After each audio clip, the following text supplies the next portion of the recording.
Well, Jacob, we really got ourselves into some trouble this week, wouldn't you say? Yeah, I know. I'll get us out of here, man. I'm coming up with a plan. I've just got to work out the final bits of detail. Sam? Who are you talking to? Was that? I thought you were the No, skeleton. I'm not dead. You know, that makes a lot more sense, because, like, looking at the height comparison, like, just now, it's really, it's a little much. You know, it looks a lot more accurate while I'm sitting down. Well, it's good to have you back. Yeah, it's good to see you. It's really nice that you're alive, you know, Yeah, not yeah. dead like I thought. I don't know who that is. And neither do I. I don't know. Probably Anyways, some old person. let's just ignore that and let's get on with the show. So while we're trapped here, we might as well. Yeah, we might as well. Yeah. Hello, everyone. My name is Sam. And I'm Jacob, and welcome to another episode of Geeking Out About It. This week we are going to be talking about Pirates of the Caribbean. Now, the pirate movies did something incredibly impressive. They broke a curse.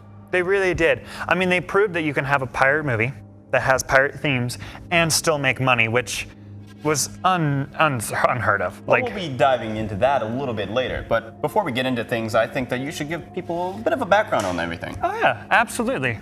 So, the Hollywood genre of pirate movies had long been dead when Disney's creative team first agreed to making Pirates of the Caribbean: The Curse of the Black Pearl.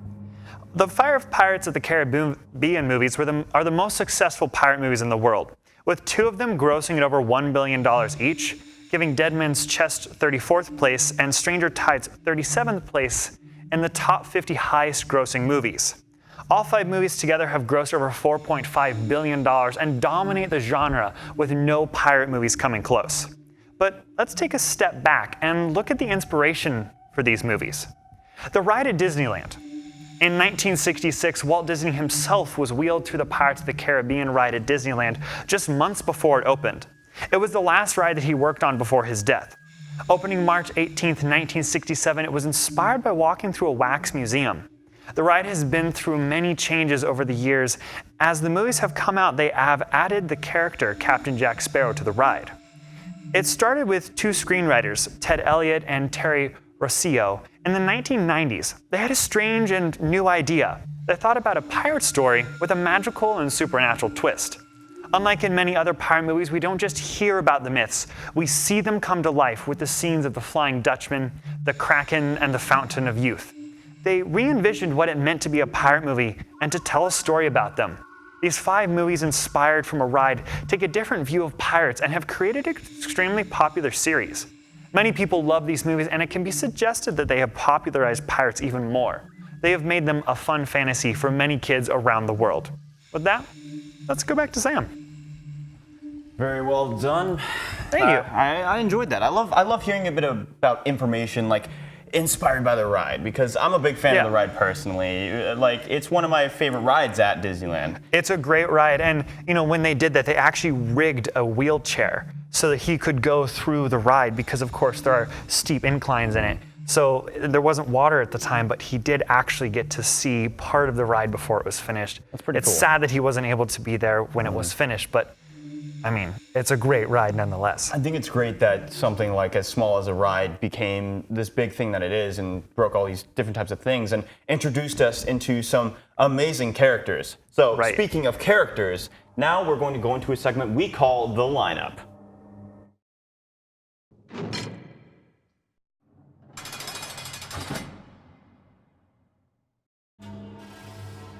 Kicking things off, we have the most iconic character of the Pirates of the Caribbean movies, Captain Jack Sparrow. Now, there's a reason he is the one everyone thinks of when you hear Pirates of the Caribbean, and it's because his swagger and his confidence and all that kind of thing that he does screams pirate. Right.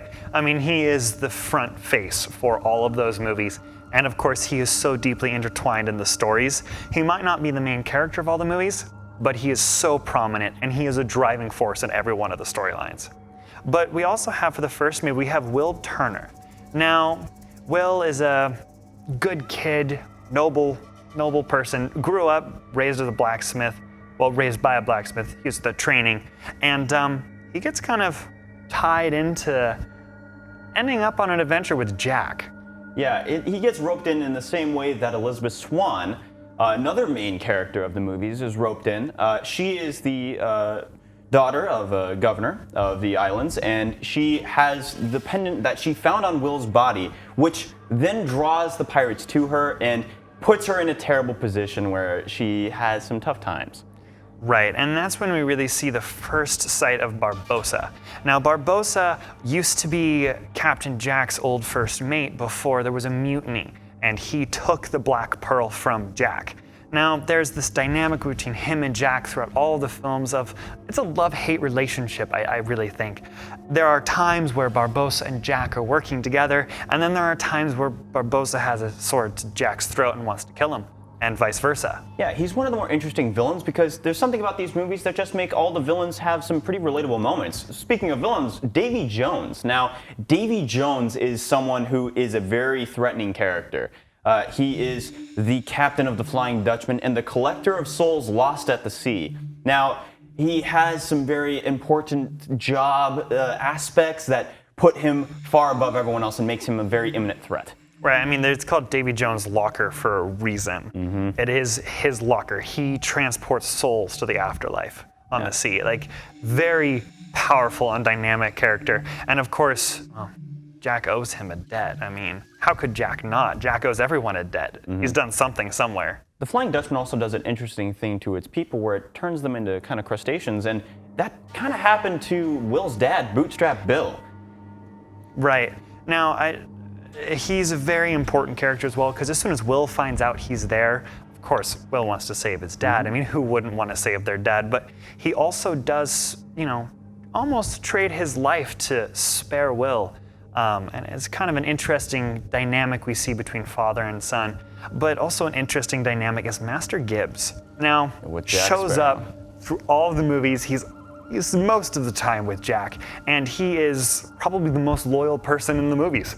Mm-hmm. He's always there when Jack needs him. He goes out of his way to save Jack's life. How many times? Because Jack's horrible and always almost hung. Yeah. So Master Gibbs is 9 times out of 10 there to help him out. Mm-hmm.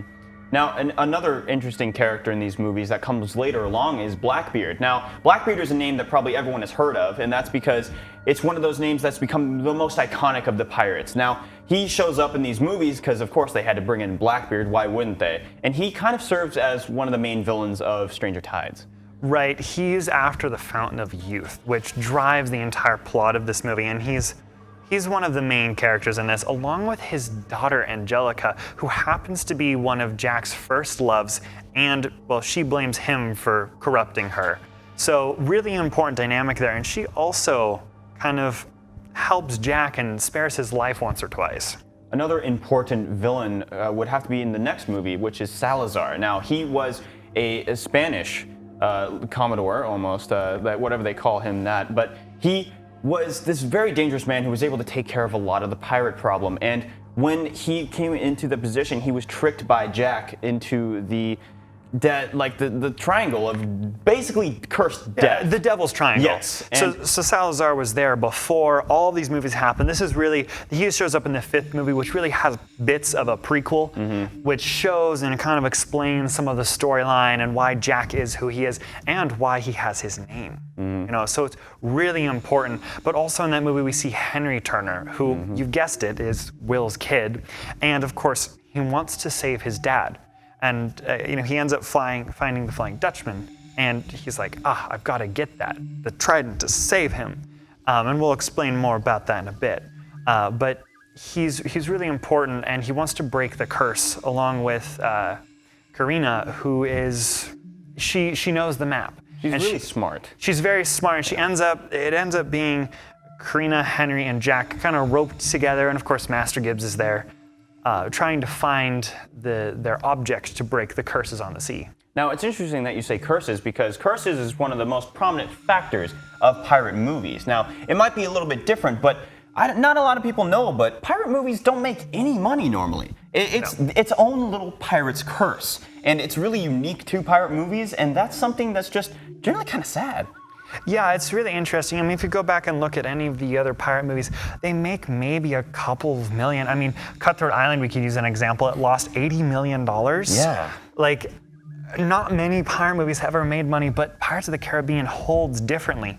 It has made $4.5 billion. I mean, that's a lot of money for any 5-movie series. But also when they came out, they broke records. They broke box office records. They broke, grossing records. And they're just great movies. And I think part of it is because they don't have some of the edge. You could still take a teenager to go see Pirates of the Caribbean because it doesn't have, when you think of stereotypical pirate, there's sexual assault and there's blundering and pointless death, and there's not an elegance to it. Yes. Pirates of the Caribbean provides an elegance to the pirate theme. There are much deeper stories and myth and mystic that play into that make the movie so much stronger. They are definitely different in the aspects of how they were made, but another factor into it is that not a lot of people like watching pirates be pirates for the most part, because it wouldn't be as interesting to watch a movie like that. Like, what do? Okay, I board their ship, I kill everyone on board, we keep going. Like, it's not as interesting. And the reason that the pirate movies were so successful is because they had some different types of things, and they had characters that were not just pirates, they were also kind of people who were after something that's a very human thing that everyone could relate to. Right, and I think the main character, Jack, well, it's not the main character, but a good side character throughout all the movies. The ultimate supporting character, The Jack ultimate Sparrow. supporting character. Yeah. The thing, he's so human and so relatable. He just has the worst luck.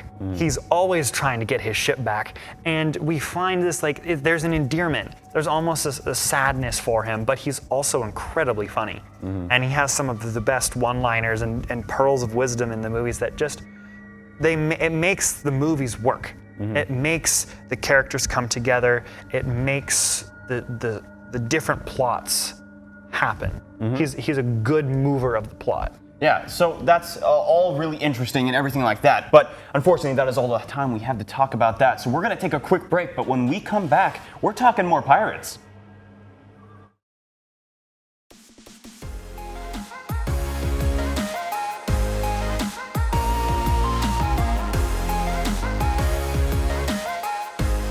To generations from around the world. Ability to play their own game. That polar front coming straight down.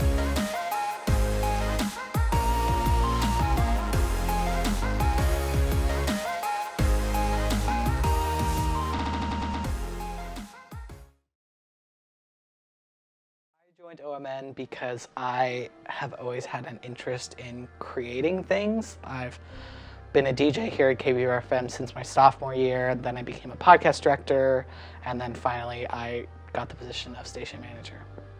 I've learned a lot of things that I would not have learned in my classes.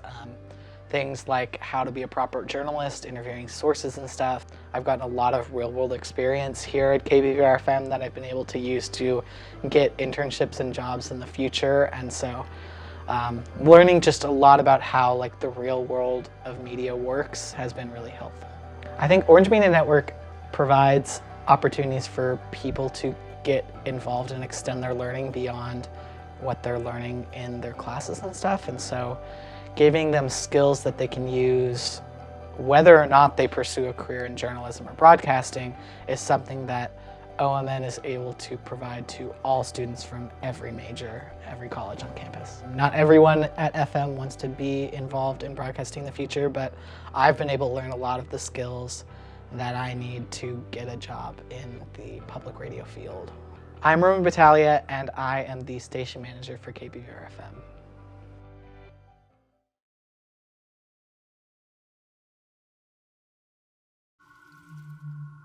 Ahoy and welcome back. Now, against the wishes of my producers, I have a joke for you, Jacob. All right, What's hear a it. pirate's favorite letter? Oh, I don't know. R? One would think it would be R, but a pirate's heart always belongs to the sea. Oh, God. See, that was absolutely terrible, and it made everyone cringe tremendously. Now, Oh, yes, it really did. yeah, we're going to be giving a basic summary of the world of Pirates of the Caribbean and the events that happened, and basically things you need to know to basically understand everything we're going to be talking about. 3 really important things.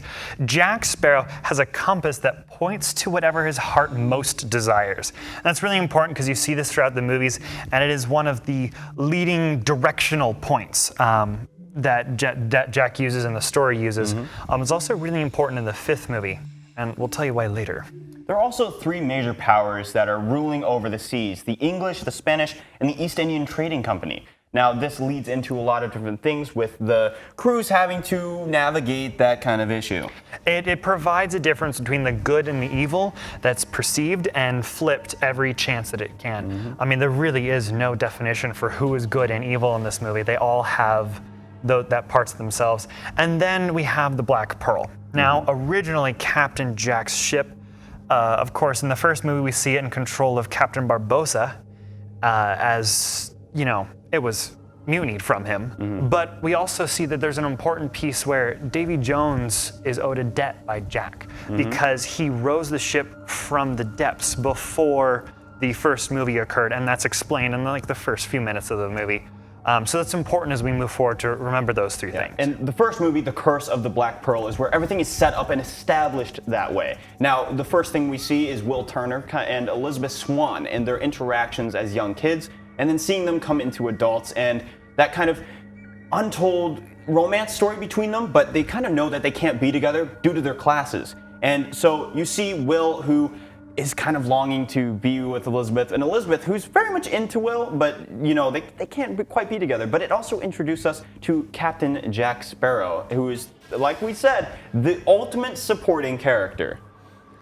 Right, and I think the best thing is that in the first scene of the movie, you see Captain Jack coming up to the dock, and you see him slowly sinking down in the frame. And I think, you know, as he steps onto the dock and you see this little dinky ship, you know, at the bottom of the ocean, it explains him perfectly. Now, a thing that we need to talk about is this is the movie that we were talking about with Captain Barbossa. Now, Barbossa is the skeleton leader.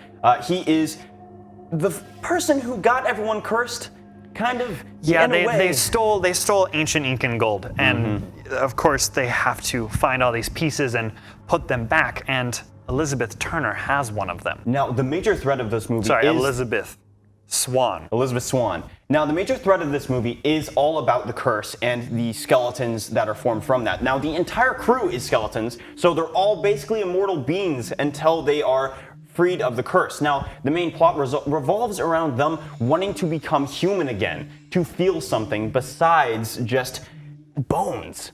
Right. They can't eat, they can't drink, they can't feel, they don't sleep.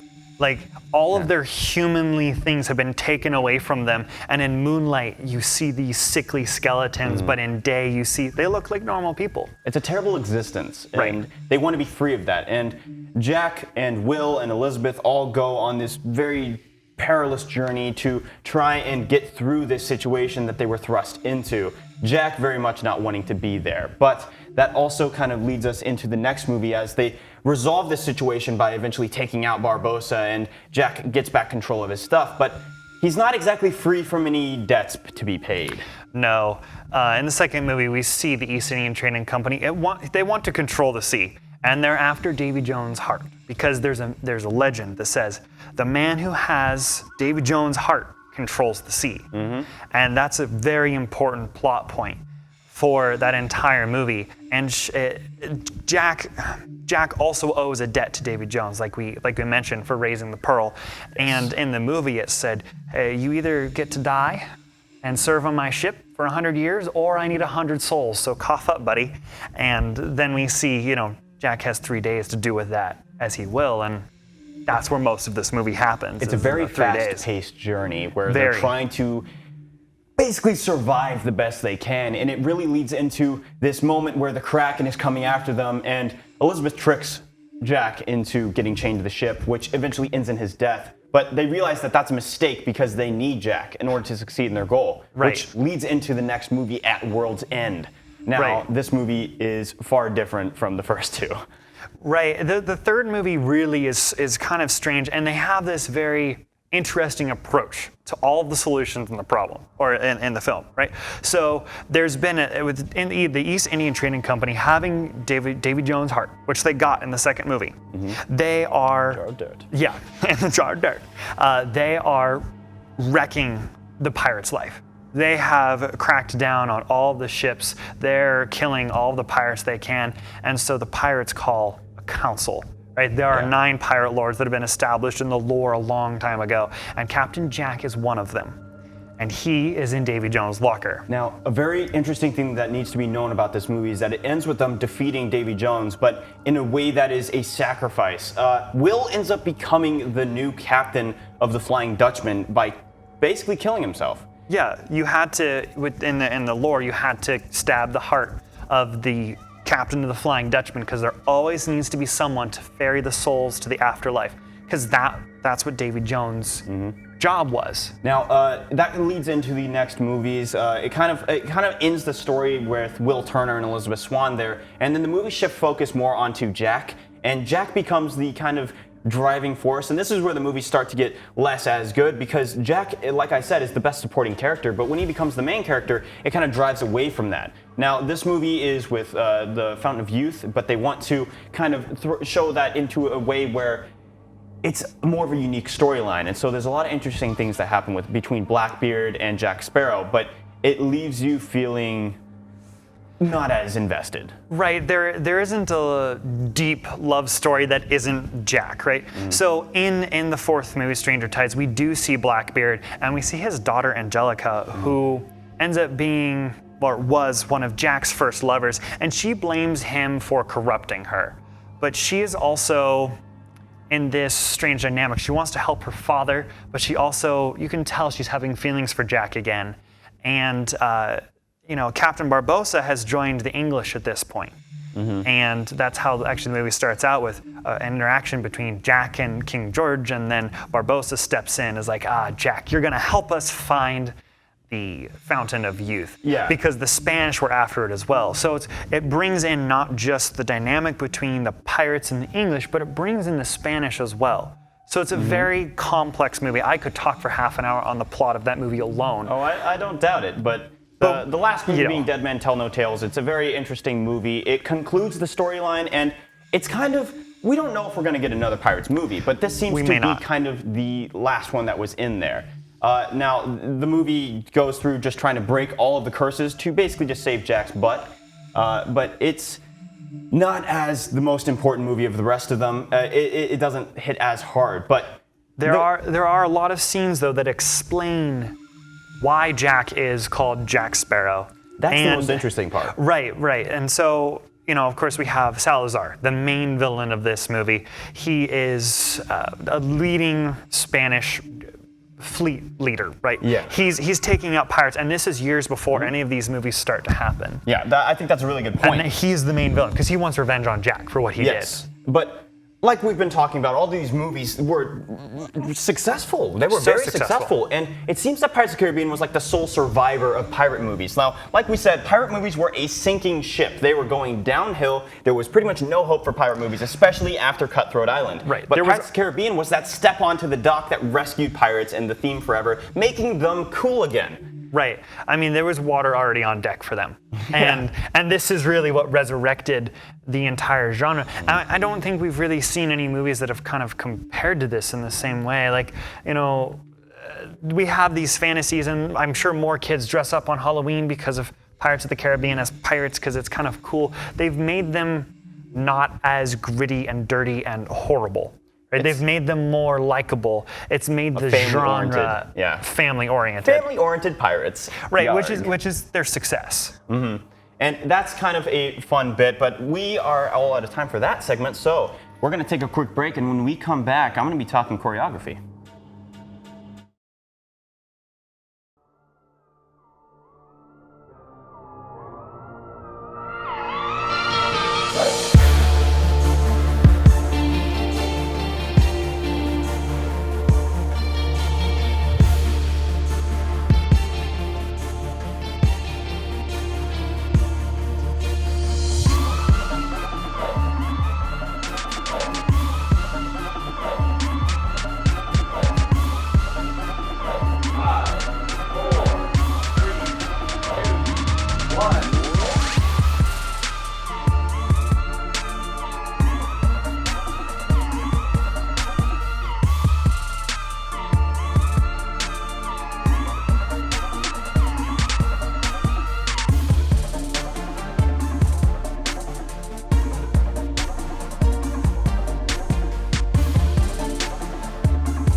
audio, man. It's in the air. It's the fluctuations that vibrate our ear holes and make the cochlea sensitive, you know?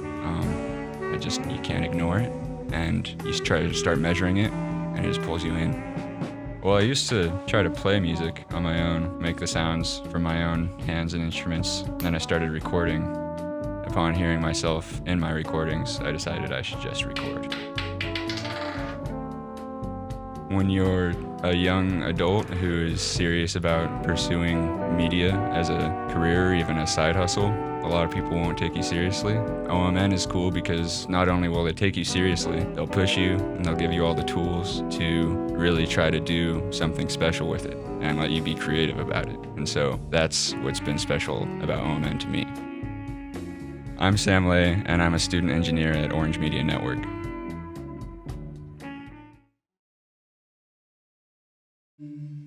Ahoy, welcome back. Now, like I said, I wanted to talk about the choreography of the Pirates of the Caribbean movies. Now, the reason for this is we all know Pirates of the Caribbean is an action-adventure movie, but the way that they do it is far different from any other action-adventure movie that I'm aware of. The movie is shot in a way where it's more of a dance. The encounters between characters is all developing. Each scene accomplishes more than one goal. It's not just a fight scene, and it's not just a piece of dialogue. It's something all together, and you see the emotion and the acting in this movie was so well done. The whole cast did a fantastic job that you can really tell what's going on without even having to say anything about it. Right. I think it's just they're so well rounded and they're good character moments. You mentioned earlier the fight between Jack and Will in the first movie, like one of the first scenes. It's not just a fight. It defines who they are as characters. You see Will wanting to do the good thing and capture this pirate, which he calls it, right? And then, object, he's an object. They don't see him as a person. Yeah, that's one of the most interesting factoids that I was watching back on the movies and just saying he didn't say him. He said it when he described pirates. And so you can really tell what Will's character is all about and that he wants to be the guy who beats the pirate and be the guy who does in a duel. But he's also a person who wants to live in a life of excitement. So throughout the duel between Jack and Will, it's this choreography of this dance where you dive into their characters. And you can see Jack, he's really just trying to manipulate Will and to get him into a position where he can run away. Because Jack's main thing is that he's clever and he thinks his way out of situations in probably the weirdest ways. Right, but I mean that's part of the greatness about Jack, is there makes some of the escapes he comes up with, there's no logical way any normal person would come up with that. But they work in this crazy and zany way. They're different, they're unique, and I think he just keeps doing that. And that's part of the brilliance of the movies is that they're so crazy. Jack's the kind of guy who's willing to cheat. He pulls the gun out. He's going to shoot Will, but he says something very interesting in that scene where you get to learn a bit about him in the fact that he saves that bullet. He really wants to save that bullet, and it's later learned that it's for Barbossa. But he is the kind of person who doesn't exactly want to kill someone. He's more of a stand-up pirate. Right. I mean, there's definitely a pirate's code, and he applies that when he wants to. Yeah. When it's beneficial for him. But besides that, he's a horrible pirate. And another interesting thing that drives this movie in the best way is the music. Hans Zimmer does a fantastic job of scoring this movie, and the music is some of the most iconic. I have to feel like the song "He's a Pirate" is just so well put together, and everything in that is absolutely fantastic. But I'm pretty sure that's all the time we have, man. Yeah, and with that, we thank you so much for tuning in. That is all the time we have for tonight in tonight's episode. We hope you enjoyed it, and we hope you tune in next week as we talk about another topic. Also, check out more content by KBVR-TV and check out our YouTube page where all the full episodes will be posted. If you want to keep up with the show and the rest of KBVR-TV's awesome content, awesome productions, you should also check out our Facebook, Twitter, and Instagram pages where we post constant updates and tons of extra content. Thank you all for watching. Goodbye.